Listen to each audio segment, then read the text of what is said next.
just having an imagination in general. You know, everyone wants to express how they're feeling, I think, and have some kind of outlet. Some people do it in different ways, you know. You paint or write in your journal, or, you know, you do it in a more public forum and you're on stage bashing out, you know, 3-chord punk.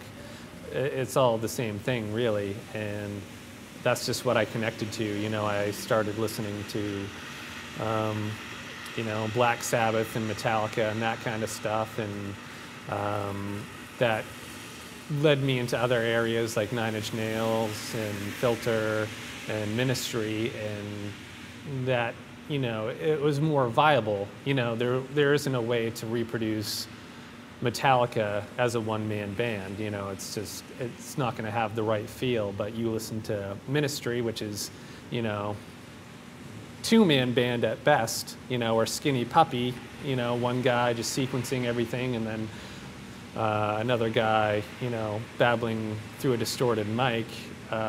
You know, that's a lot more achievable.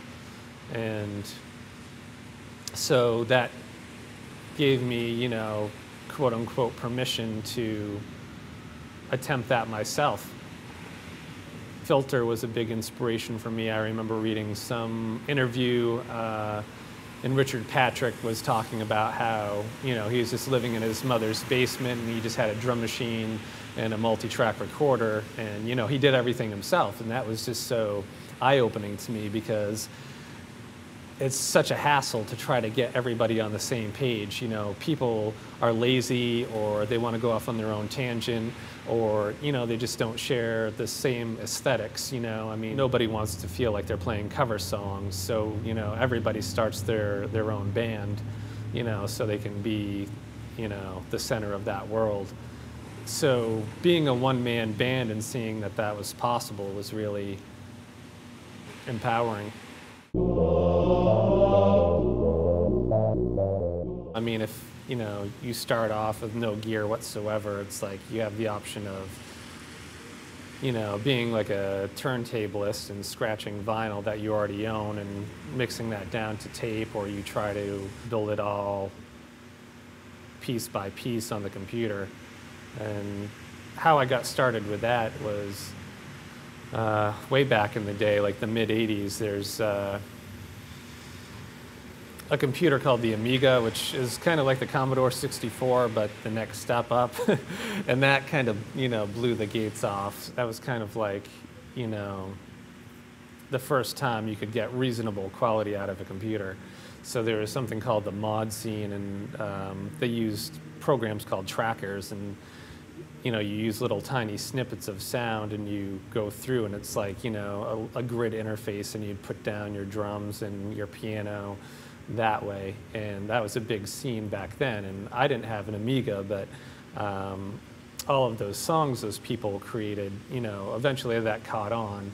And over on the PC side of things, people started developing trackers for that.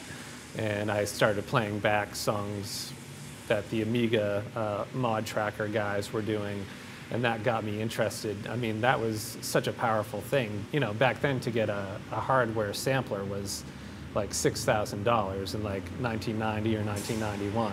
And those weren't even full CD quality, those were just 12-bit. So to take this, you know, home computer you already had and get quality out of it was pretty amazing. I mean, that was pretty much untouchable as far as cheap means of production and, you know, value. That's actually a digital format. It's not lossy like cassette tape. So, I mean, if you're left empty-handed with no budget, no job, you're just some poor kid, I mean, that was like a godsend. There was other ways you could make music on computers through MIDI, but that was mostly just cheaply synthesized things. You couldn't load things digitally, like you couldn't take, you know, a drum beat off a Peter Gabriel record and play that back. So to be able to take real audio and sequence that on such low-powered machines, that was really the only way to do it.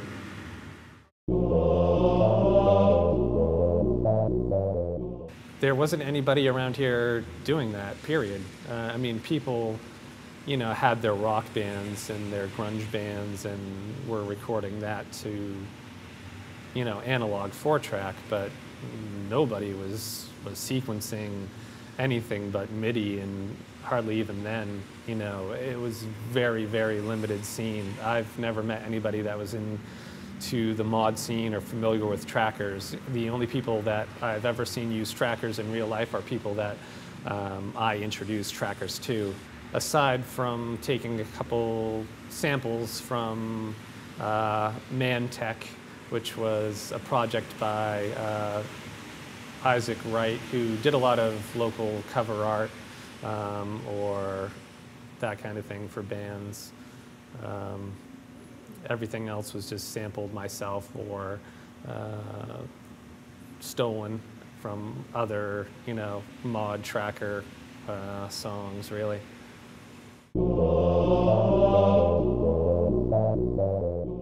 '96 is when I really first started experimenting with the whole mod tracker thing.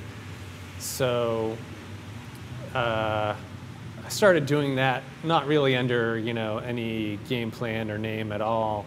I sliced up a whole bunch of samples from cartoons and put that over heavy drum beats, and my friends thought it was interesting. I mean, that's not a common thing to hear back then. No one had access to samplers, so any constructed music like that was, out of reach of anybody, and anybody that had access to that kind of professional equipment wasn't wasting it on ridiculous, cartoon samples over metal or industrial music.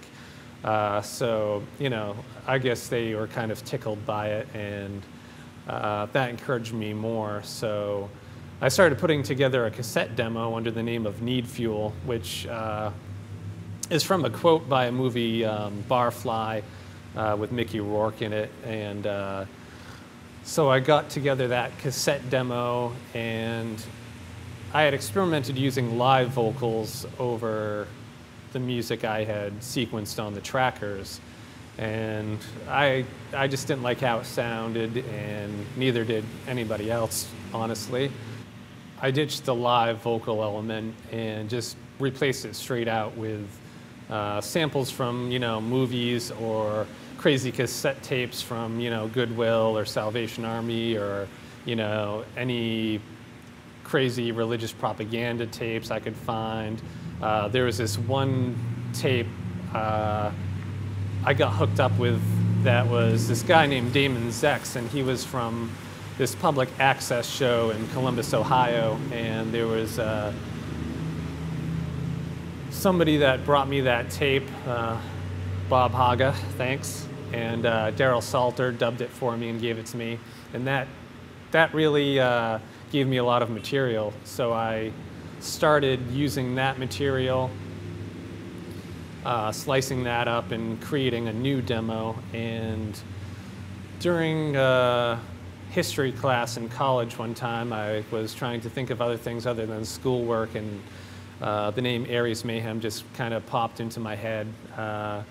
It just kind of, it sounded good, and you have to avoid one-word band names at this point. Everybody's taken all the obvious monikers, like Death and Pestilence and Massacre and whatever you want, that name's gone, so you have to use at least, a combination of 2 words. So that's what I came up with, and it doesn't really have any special significance per se. The big lack then was the availability of high-quality samples. Back when I started, it was just like little tiny, snippets of things recorded off Casio keyboards, and I mean, it just sounded horrible compared to recording a real professional drummer in a studio with multi-samples per, instrument. If you're, left stick, right stick, drum fills, rim shots, that kind of thing, all stacked and separated, layered out, that just wasn't there.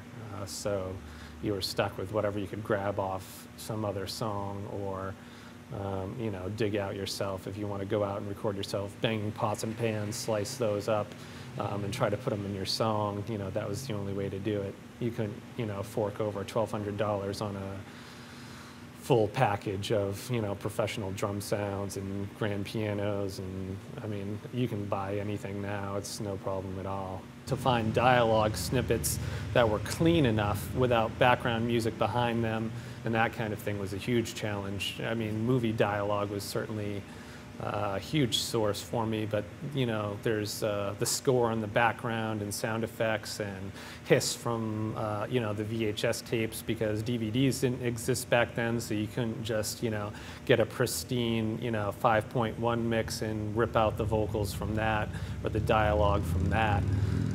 So you know, it was really a challenge to get crisp dialogue from movies, remove the hiss, without killing, you know, the quality of the sample.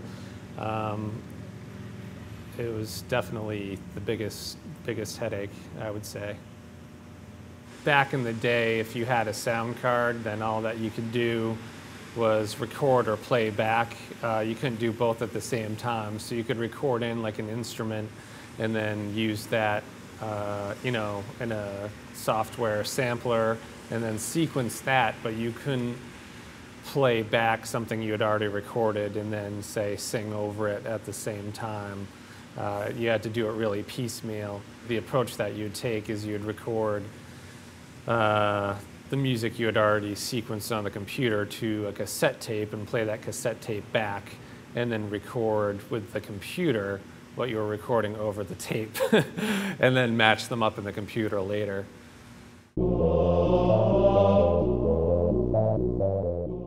Really, the only thing would be to invest in a high-quality instrument as soon as possible. Like, you know, if you go out and buy like a, you know, Access Virus or something like that. I mean, back then it was, you know, $2,200 for that synthesizer or something. So if you can pinch your pennies and save up for that, you could build entire songs around that synthesizer. You know, it would have a lot more going for it than trying to take one note of a piano, re-pitch that to every scale that you want to use and every note that you want to use, and you know, use Casio keyboard drum sounds, because that's all that you can get. Sampling technology got so easy. You know, once 2000 hit, you know, computer horsepower was so high, a lot of the limits were gone. So the things I started out doing weren't really relevant. I mean, anybody could just slice up a breakbeat, throw that in on a computer, and it was just no challenge. It wasn't the Aries Mayhem style of recording snippets and putting it in a tracker and sequencing that out.